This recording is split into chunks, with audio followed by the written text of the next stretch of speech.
Hi, everyone. Welcome to Digital Experience. This is our retro meeting. Today is Thursday the 7th. First up for things that went well is Nathan.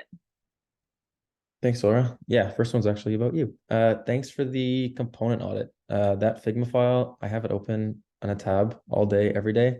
And so when I'm building out content types, I can be like, oh, this one has a hero, this one doesn't. And so I just want to say you are saving me hours every day. So thank you. And I guess I have the next one.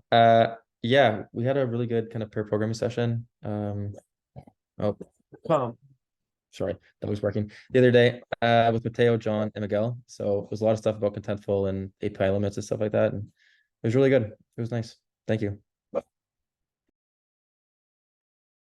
I got the next one. Just shout out to Javi for doing the nav migration over to Vite.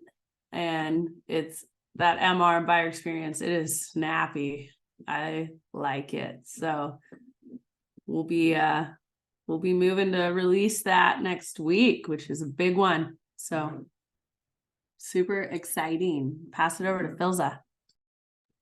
Yeah, I just wanted to say we launched the platform page, which is super exciting. So this was work that was just rolled over a little bit from Q2, but it was a lot of work, and I know a ton of energy went into it. I was writing out the thank you and the thanks channel, and just seeing how many people we collaborated with it was amazing, but also kind of understood why it took so much time when it requires so many different groups working together. So thank you so much to Tina, Jess, and Laura from our team for working on that. And I'm sure other people in this team helped too, but it looks amazing. If you haven't gotten to see it, please do. And I got a big shout out from Miracle.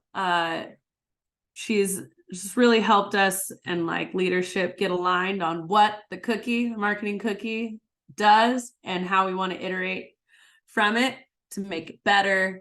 And then also shipped a fix to our bug, which is awesome. And I saw that got merged, which is super cool. So good job there.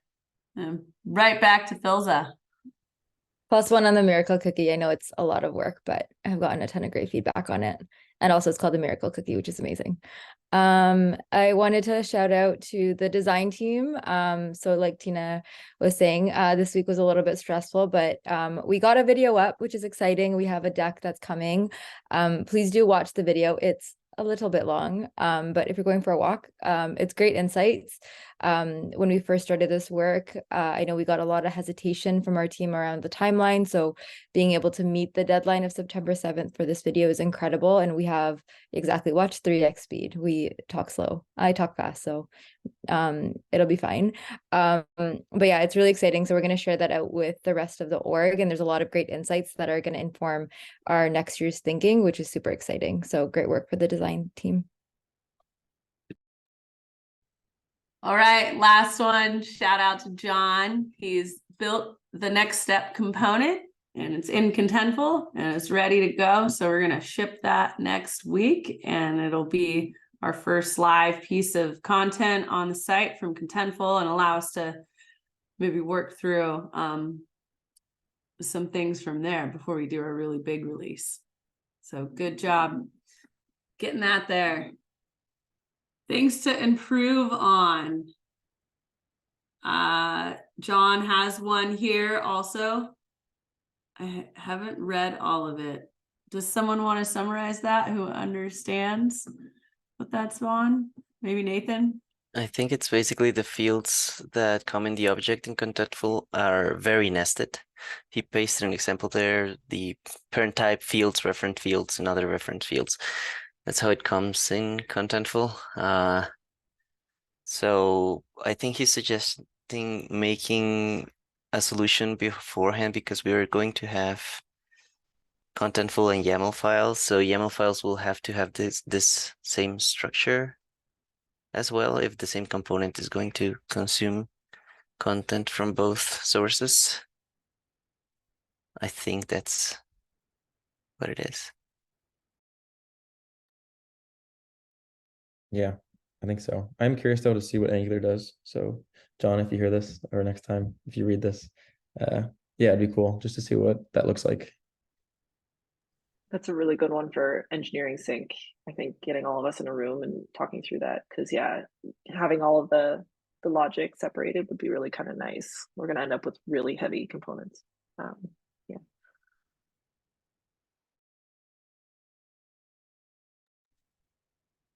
Yeah, it looks Abby? like I'm up. Yeah.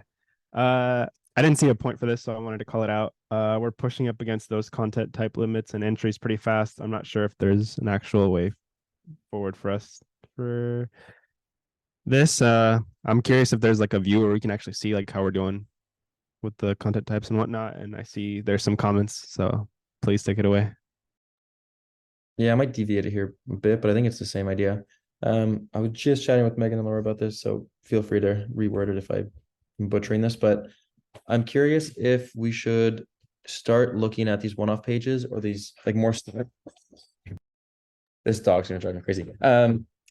As like larger content types, just for now, because I think maybe we're going a little too abstract and a little too modular, and that we might shoot ourselves in the foot later down the road because we're gonna have so many these little building blocks, and we're not gonna be able to get, you know, the 200, 300 pages out quickly because we're trying to make every single little block and then we're trying to reference them all together. So I'm wondering if we should just start thinking of things bigger, like for example, the pricing page, the next steps component, for sure we can reuse that, but maybe like that grid, I don't know if it's going to be reused somewhere else. I don't know if it's worth trying to like make it fit into another example of a grid on another page.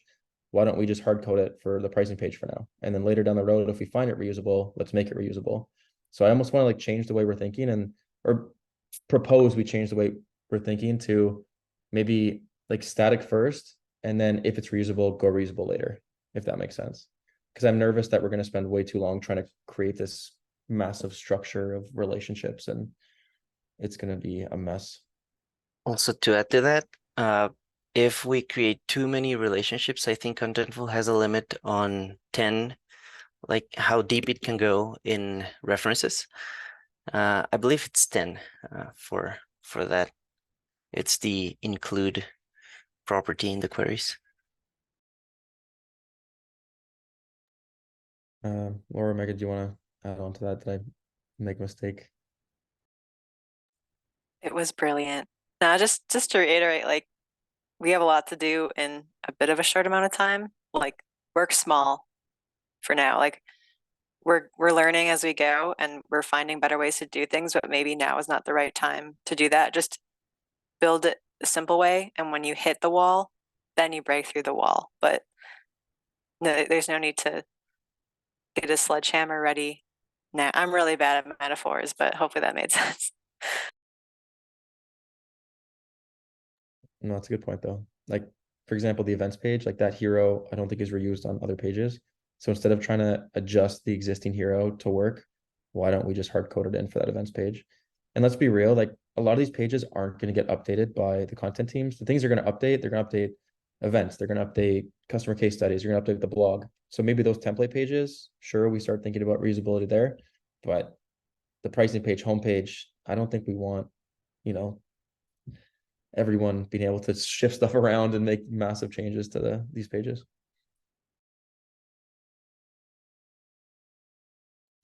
So yeah, work faster, not properly, I guess. I don't know. Yeah, I've definitely been in that cycle, like because I have the events hero, and I agree. I know it's only used on that one page because it's in my audit. But the like try to make a hero that I know I can use in the future, like make this into a version I can use later, and like merge the two together. It's like kind of put me at a dead stop, like Megan was saying. Like I just need to like no, just build it. We delete this later and hard code it. That's fine. Like like it's just go and get it done. Yeah. Okay. Any last minute thoughts? I'll stop the recording there. Okay. Okay. Bye.